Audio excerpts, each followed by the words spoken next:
তো কেমন আছেন সবাই? আশা করি সবাই খুবই ভালো আছেন। আজকে একটা দারুণ ট্রিক্স দেখাবো। এতদিন আমরা যে ট্রিক্সটা জেনে এসেছি, দেখে এসেছি শর্টকাট হিসাবে এবং খুবই ইজি ওয়ে হিসাবে, যে আমাদের এখানে এই ডাটা টেবিলটার ভিতরে যে ব্ল্যাঙ্ক রো অথবা সেলগুলো আছে এগুলোকে কিভাবে রিমুভ করতে পারি। তো আমরা যেটা সহজ উপায়ে দেখে এসেছি সেটা হচ্ছে কন্ট্রোল জি চাপলে আমাদের সামনে এইরকম একটা ডায়লগ বক্স চলে আসে এবং এখান থেকে আমরা যদি এই স্পেশালে যাই তাহলে এখানে যে ব্ল্যাঙ্ক অপশনটা দেখতে পাই এখানে ক্লিক করে আমরা যদি ওকে করি তাহলে আমাদের ব্ল্যাঙ্ক যে সেলগুলো আছে রোগুলো আছে সেগুলো সিলেক্ট হয়ে যায়।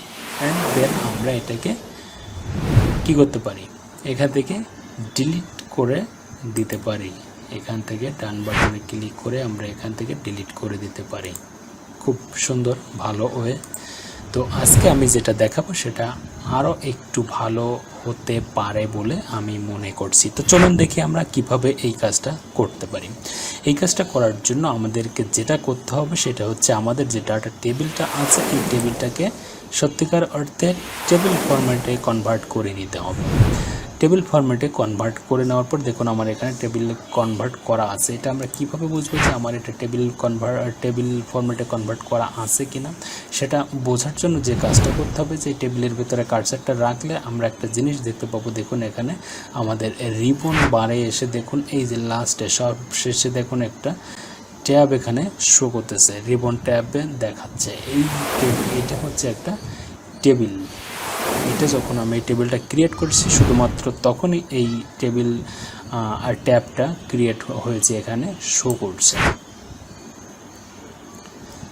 এখন এই আমি যদি এখানে বাইরে ক্লিক করি তো দেখুন এখানে ট্যাবটা থাকে না, এখানে ট্যাবটা শো করছে না। যখন আমি টেবিলের ভিতরে ক্লিক করছি তখন আমাদের সামনে এই টেবিল অপশনটা চলে আসছে। তার মানে আমাদের এটা একটা ডায়নামিক টেবিলে আমরা ক্রিয়েট করছি। এখন যে কাজটা আমাদের করতে হবে, আমরা এটাকে ফিল্টার করব। আমরা এখন দেখুন যে কোনো একটা অপশনে এসে আমরা এখান থেকে যদি আমরা ফিল্টার করি, ফিল্টারে গিয়ে এখানে থেকে দেখুন এখানে আমরা এই যে সব টিকগুলো এখান থেকে উঠাই দেবো। অল সিলেক্ট করেছিলাম, এটাকে এখান থেকে উঠাই দেবো এবং লাস্টে দেখুন এখানে ব্ল্যাঙ্ক একটা অপশন দেখা যাচ্ছে, ব্ল্যাঙ্ক। আমরা এই ব্ল্যাঙ্কটাতে ক্লিক করে এখানে ওকে করে দেবো। তাহলে আমাদের সামনে যতগুলো ব্ল্যাঙ্ক সেল বা রো রয়েছে সবগুলো এখানে শো করতেছে। এখন আমরা যে কাজটা করব, এখান থেকে আমরা এই ব্ল্যাঙ্ক রোগুলো ডিলিট করে দেবো।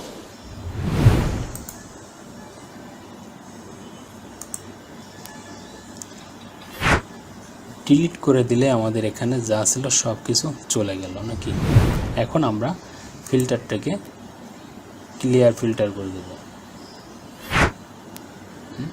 অথবা অল করে দেব। অল করে দিলে আমাদের সামনে দেখুন আমাদের ডাটাটা ফিরে এসেছে এবং এখানে যতগুলো আমাদের ব্ল্যাঙ্ক রো বা সেল ছিল সবগুলো ডিলিট হয়ে গেছে।